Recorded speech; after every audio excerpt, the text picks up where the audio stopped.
안녕하십니까. 반갑습니다. 1월 17일 화요일 10분 말씀 되겠습니다. 성경 말씀은 누가복음 18장 1절에서 8절까지를 읽어드립니다.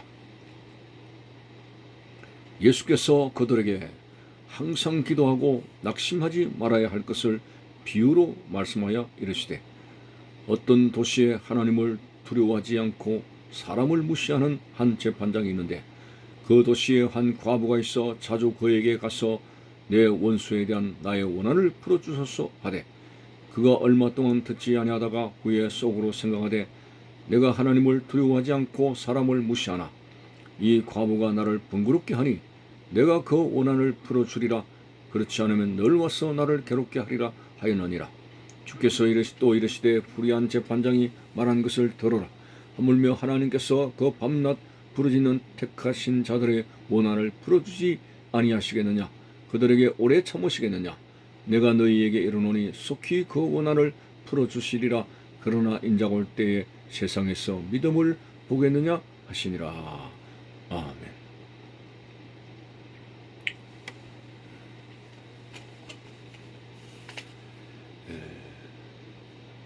기도에 관한 말씀인데, 일상생활 속에서 기도의 강조를 의미하는 것보다도 지금까지 예수님은 자신의 재림에 관해서 말씀하셨고, 이 인류의 역사의 종말에 관한 말씀을 하셨기 때문에 종말론적인 삶에 있어서 기도의 중요성을 이어서 설명을 할 텐데, 마지막 때는 하나님 앞에 깨어있는 기도의 생활을 해야 된다.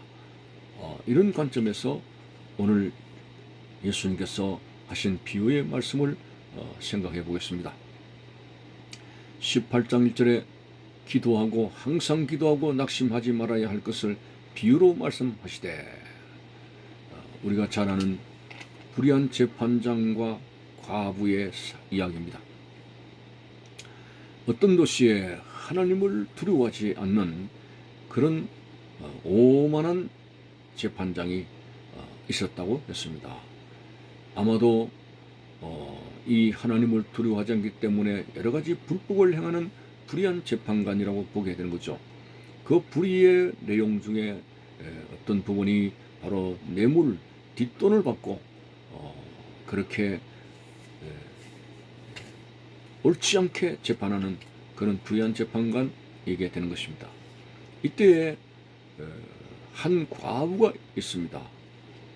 자주 그에게 가서 내 원수에 대한 원한을 풀어달라, 재판을 좀 해달라 라고 요청을 했는데, 그 불의한 재판관이 과부를 보니까 돈도 없고 뭐 여러 가지 자기의 어떤 삶에 도움이 안 되는 그런 사람으로 생각을 하고 그 사람의 요청을 들어주지를 않았습니다.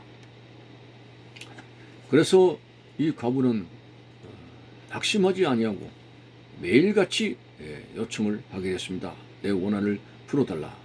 그래서 한두 번 뭐 그렇게 했을 때는 거들떠 보지 않는 불의한 재판관이 매일같이 끊임없이 오는 이 과부에 대해서 매우 귀찮게 생각해서 속으로 빨리 어쨌든 해결해 주어야 내가 편하겠구나. 그래가지고 이해타산에 관계된 그런 불의한 재판관의 재판이 이제 그 과부가 번거롭게 함으로 말미암아 해결해 줘야 되겠다, 이런 생각을 하고 그래서 재판을 열어주게 되는 그런 이야기를 하는 것입니다. 자, 여기서 예수님께서는 바로 불의한 재판관, 그리고 영원한 의의 재판관 대신 하나님과 비교 설명을 하시면서 기도의 중요성을 말씀하고 있습니다. 자, 불의한 재판관도 열심으로 계속적으로 이렇게 찾아가서 요청을 하게 될 때 귀찮아서라도 응답을 해 주거늘, 의의 재판장 대신 하나님 앞에 낙심하지 아니하고 계속적으로 구하고 찾고 두드리게 될 때 그 밤낮으로 부르짖는 택한 자들의 그 원한 기도를 들어주시지 않겠느냐, 이런 말씀을 통해서 마지막 때의 기도의 삶에 대해서 반드시 하나님이 들으시고 하나님이 응답하시고 그렇게 그 기도로 말미암아 껴있는 영성을 성령을 통해서 허락해 주시는 그런 약속을 우리는 이 말씀을 통해서 생각해 보게 되는 것입니다. 참으로 우리의 기도를 들으신 하나님, 간절하게 계속적으로 구하고 찾고 두드리는 이 연속성 있는 기도 생활, 사도 바울이 말한 대로 쉬지 않고 기도하는 생활, 이것이 바로 마지막 때에 우리가 가장 영성적으로 살아야 할 부분에서 중요한 생활이 될 수가 있습니다. 우리가 여러 가지 사생활로 인해서 피곤하고 힘들다고 하는 이유 때문에 기도를 쉬고 있다면은 우리의 삶의 장애물을 긋게 하는 어떤 기도의 관점을 떠나서 우리의 영성이, 하나님을 바라보는 신앙 생활 영성이 메마르게 된다는 사실입니다. 그래서 우리의 영성이 메마르고 심령이 그렇게 완고해져 갈 때에 우리 믿음은 뚝뚝뚝 떨어지게 되는 것이죠. 그래서 말세는 어떤 면에서는 신자들의 기도가 점점 약해지게 되고, 그리고 심령이 점점 완악해져 가고 믿음이 떨어져 나가는 그런 현상을 보게 됩니다.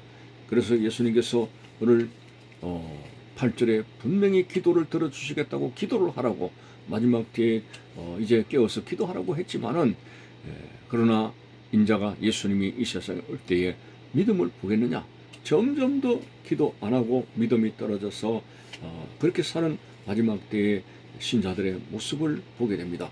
그래서 내가 이 세상에 올 때 믿음을 보겠느냐, 교회에 나가는 그런 많은 신자의 수가 있지만은 그 속에서 참으로 깨어있고 하나님 앞에 기도하여 영성적으로 바른 자리를 가지고 있는, 지키는 그런 신자의 수가 얼마나 되겠느냐 하는 이 말씀이 참으로 두려운 말씀이 될 수가 없습니다.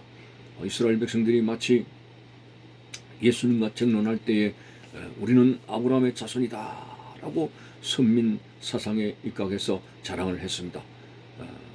그들은 늘 혈통적으로 자기 자신의 어떤 신앙생활에 진실한 것보다도 혈통적으로 우리는 아브라함의 자손이다, 그렇기 때문에 천국에 간다라는 막연한 생각을 하고 있었던 것이죠.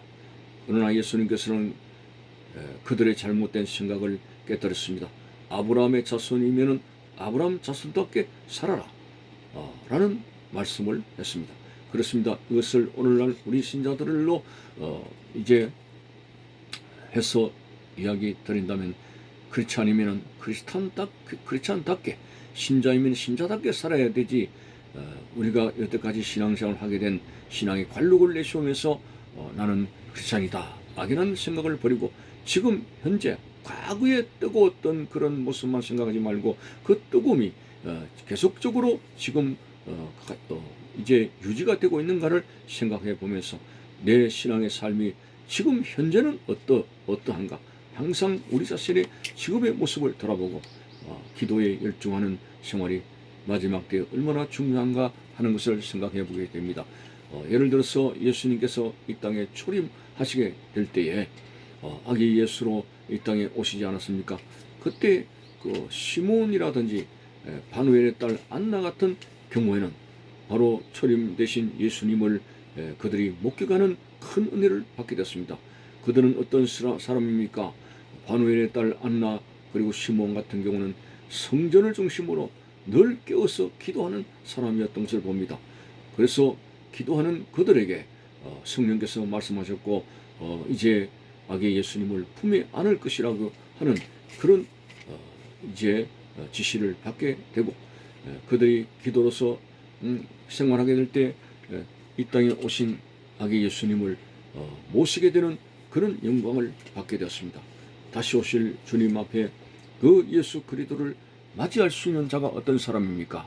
이 세상의 빈부귀천을 막론하고 하나님 앞에 기도로서 영성이 깨어있는 바로 성령의 기름을 준비하는 그런 성도들이 다시 오실 주님 앞에 들림받을 수 있고 주님을 맞이할 수 있는 그런 신자가 된다는 사실 앞에서 우리는 어떤 세상의 바쁜 일 가운데서도 나만의 기도의 공간을 만들어서 골방을 만들어서 하나님 앞에 설 수 있는 기도로 영성이 깨어서 주님 앞에 설 수 있는 믿음의 성도가 되시기를 바라는 것입니다.